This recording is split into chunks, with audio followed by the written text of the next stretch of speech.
안녕하세요, 이정훈 변호사입니다. 최근에 주택임대사업자 등록제도가 폐지된다는 뉴스를 들었는데요. 이 소식을 듣고 제가 우리 생활이 어떻게 바뀌게 되는지 점검을 해봤습니다. 점검을 해볼수록 정부, 너는 다 계획이 있었구나 라는 생각을 지울 수가 없었습니다. 제가 느낀 정부의 계획, 그리고 문제점에 대해서 한번 짚어보도록 하겠습니다. 먼저 주택임대사업자 등록제도에 대해서 간단히 설명을 드리겠습니다. 주택임대사업자 등록제도는 민간주택 임대에 관한 특별법상의 개념인데요. 민간임대주택에 관한 특별법은 민간임대주택의 건설, 공급 및 관리와 민간주택임대사업자 육성 등에 관한 사항을 정함으로써 민간임대주택의 공급을 촉진하고 국민의 주거생활을 안정시키는 것을 목적으로 만들어진 법입니다. 법에 따라서 자기자금으로 건설을 하거나 매입해서 임대사업 등록을 하는 경우에는 주택을 공급하는 측면이 있기 때문에 세제 혜택을 줬습니다. 그래서 주택임대사업자가 부동산을 취득하는 경우에 전용면적에 따라서는 80%까지 취득세를 감면받기도 했고요. 보유하는 기간에서도 재산세를 85% 이하까지 동일하게 감면받을 수 있었습니다. 또한 주택임대사업자가 부동산을 파는 경우에는 임대기간을 준수한 경우에 한해서는 특별공제조항을 두기도 했고 양도세를 중과세하지 않았습니다. 이런 혜택을 받는 만큼 규제도 있었습니다. 임대차 보증금이나 월세를 5% 이내로만 올릴 수 있었고요. 임대차를 함부로 계약을 해지하지 못하는 그런 제도도 있었습니다. 그리고 최근에 도입된 전월세 신고제와 같이 임대차 계약을 신고해야 했습니다. 이런 제도를 둔 것은 국가가 임대사업자에게 세제 혜택을 주고 임대사업자가 세제 혜택을 받은 만큼 임차인에게 혜택을 돌려주는 선순환적인 구조를 만들기 위해서였던 것이죠. 그런데 이제는 임대료를 올릴 수 있는 상한 제한은 주택임대차 보호법에 이미 들어와 있고 전월세 신고제를 통해서 신고 의무를 부여하기 때문에 굳이 임대사업자를 등록할 필요가 없어진 거죠. 그래서 이 제도를 폐지한 것이 아닌가 싶습니다. 그렇게 되면 주택임대차 보호법에 따라서 보호가 되는 임대차 물권, 즉 2+2 임대차 기간이 인정되는 4년간 그리고 그 기간 동안 5%를 넘게 인상하지 못하는 물건들만 남게 되는 거죠. 그래서 세간에 불리는 로또 전세, 로또 월세 이런 것들은 사라지게 되는 것이죠.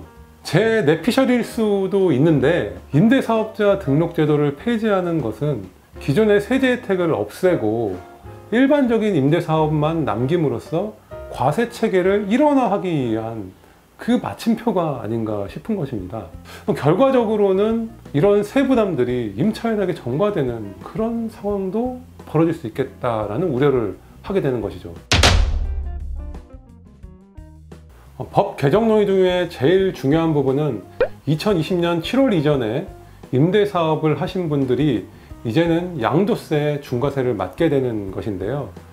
예전에는 의무임대 기간을 다 채운 경우에는 기간 제한 없이 양도세 중과세를 하지 않았고요. 의무임대 기간의 2분의 1을 충족한 후 임대 등록을 말소한 경우에는 1년간 양도세 중과세를 하지 않았습니다.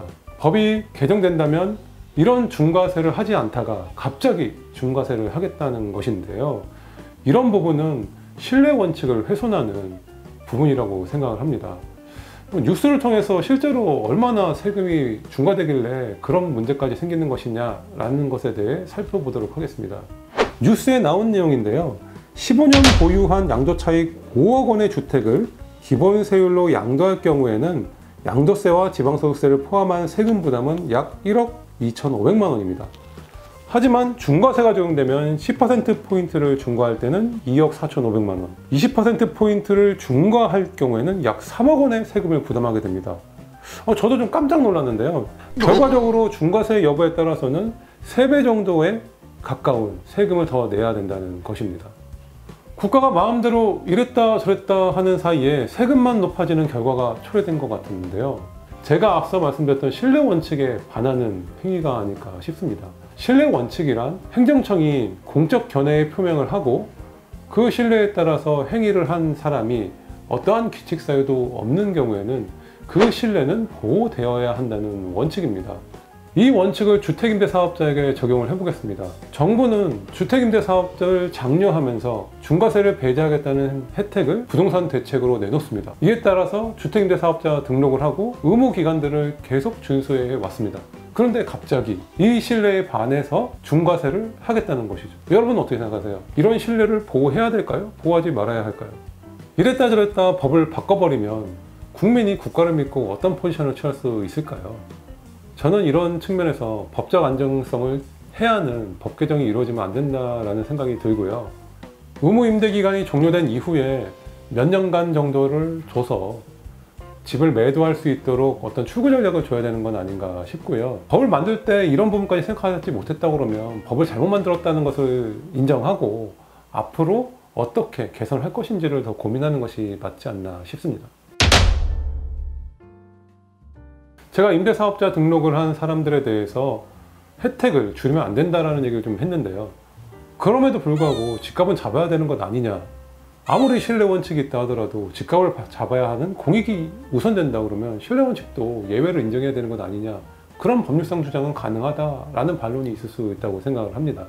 그렇다면 그런 공익이 실제로 인정될 수 있는지 제가 고민을 해봤습니다. 그런데 그런 공익이 별로 인정될 것 같지는 않다는 결론이 내려졌습니다. 첫 번째로는 매각 기간이 너무 짧다는 부분입니다.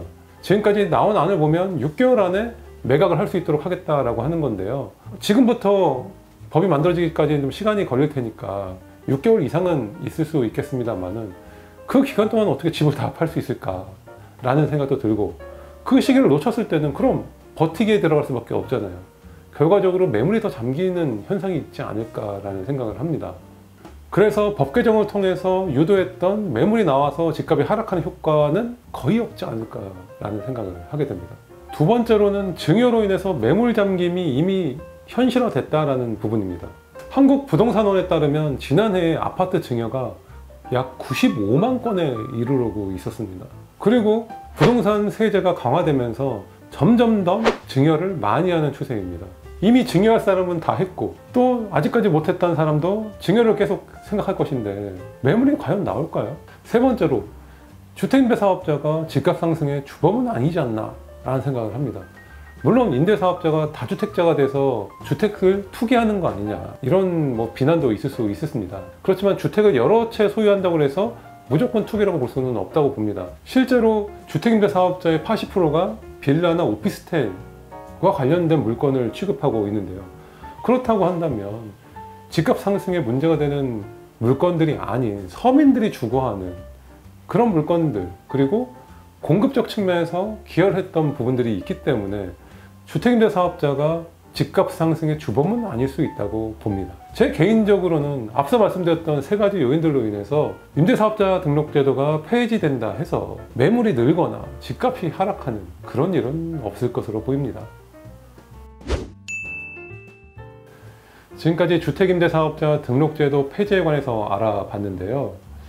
제가 볼 때는 임대차 관리 체계를 일원화하고 향후적으로 과세와 관련된 어떤 체계를 확립한 것이 아닌가라는 생각을 지울 수는 없네요. 그 과정에서 의무는 다 했는데 받을 수 있는 혜택을 갑자기 박탈당하는 법적주의가 불안정해져 버리는 그런 일을 만들어서는 안 된다고 생각을 합니다.